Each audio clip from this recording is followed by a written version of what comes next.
So you have been gathering some research for your project where you're exploring one of the two different topics, whether it's the bombing of Hiroshima and Nagasaki and the dropping of the atomic bomb, or the role of women in World War II. Well, now that you have this research, what do you do next? How are you going to organize your presentation? One way I'm going to suggest is that you think through really what text structure you should be using to answer your question. As you set something up, when you are writing an answer, a response, or a story, or anything, you have to think about your organization. So let's take a look here. If we look at our first question, why did President Truman decide to use nuclear weapons at the end of World War II? If you were to choose that, if that's what you chose as one of your as your focus for your research, think, what's the best way to structure and organize your answer based on the research that you've been able to gather so far? There's not a right or wrong answer here, but I'm going to suggest some ways that I think would work just to gather you and steer you in the right directions as you guys are doing this, because I can't sit right next to you and answer all your questions. I think this will help. So you could use cause and effect, or you could use sequence and chronological. Those are kind of the two that I think work really well for this question. One thing causes the other thing, that's the effect, or whether you just put things in order, whether it's sequence by step, 1, 2, 3, 4, or chronological, which is more by dates. So let's take a look here. If I were to use cause and effect, how would you organize this? And this is something you're going to want to make sure that you are aware of. First, restate the question. We're going to talk more about how you introduce your research later on. Talk about the cause. What caused President Truman's decision?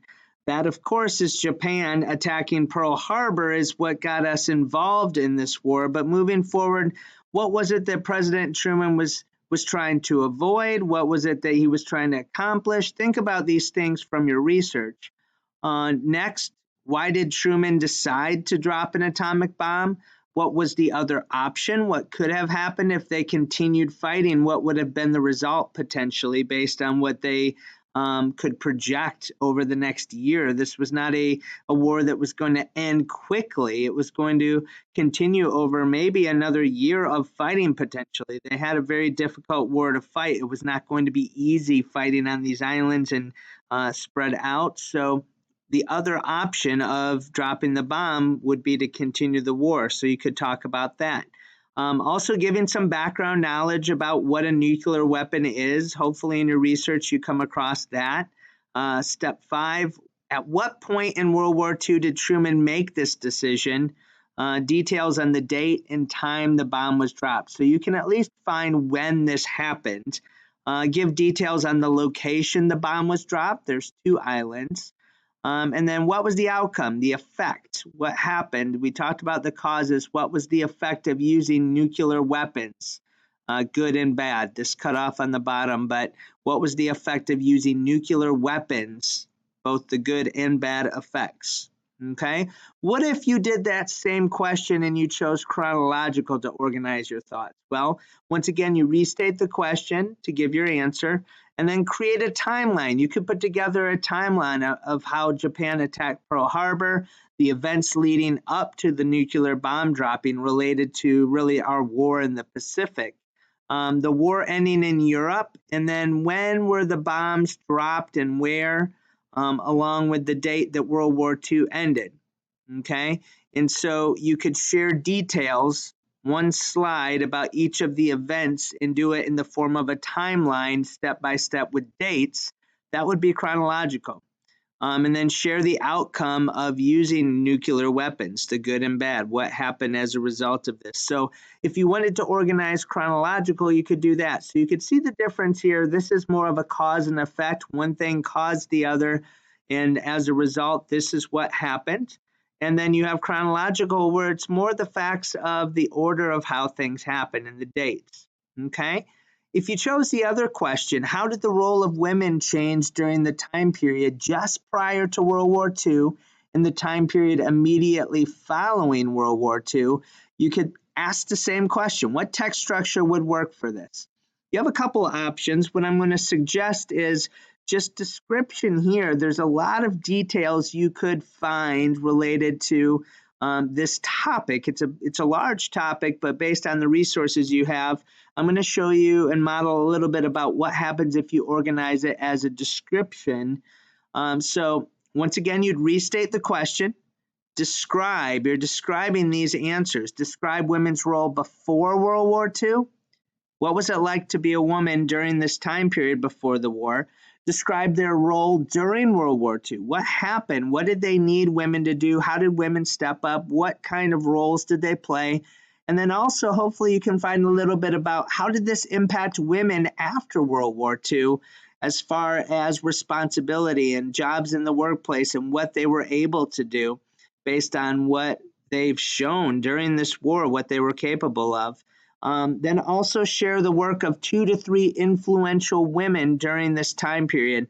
A lot of the research that's available to you guys is related to very specific lives of women during this time period. So share 2 or 3, just a brief rundown of what they accomplished during this time.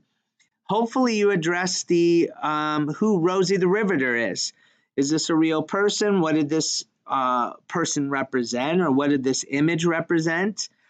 So give some details about that. There's an article in Social Studies Weekly that'll help with that. And then share some statistics using tables, charts, diagrams, the number of women working or involved in the war efforts. You're going to have to do some sort of visual. This would be easy to find some statistics based on the number of women that did certain things during this time period. So I would argue that being just descriptive with the way that you organize kind of the text structure would be easy for this question if you chose that. Okay, and so when you look at this, why did President Truman decide to use nuclear weapons to end World War II? Here are some resources that are helpful.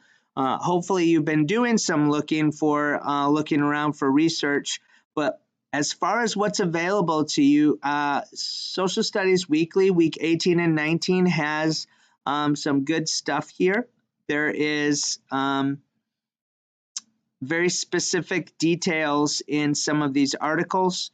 Britannica Elementary, there's a website that's available to you guys. There's a Brain Pop on Hiroshima and Nagasaki that gives information.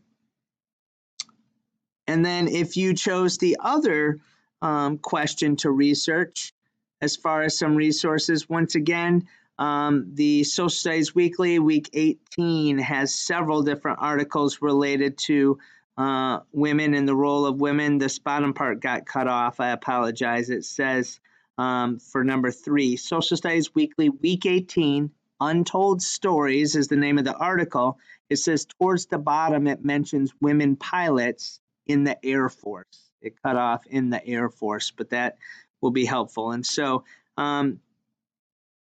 this right here will get you moving in the right direction for the next couple days if you use these resources, and then also these resources if you're choosing that. So hopefully this helps you as far as your organization and how you are going to put together the research. So your job moving forward over the next couple days is to explore these useful resources I've given you and really anything else that you can find related to this. And then we'll talk moving forward in the next couple days how you're going to present, how to add some multimedia here and some visuals. But really, as you think about this, maybe putting it on a Google slide and having different slides is probably going to be the easiest way to present this information. So right now, you're still just taking notes. You're taking details and notes about this and really not moving forward anymore with this because I'm going to give you some pointers about some specific things that we're going to do. Can't wait to see all the amazing things you find with your research and to read what you find. So good luck. Keep working hard.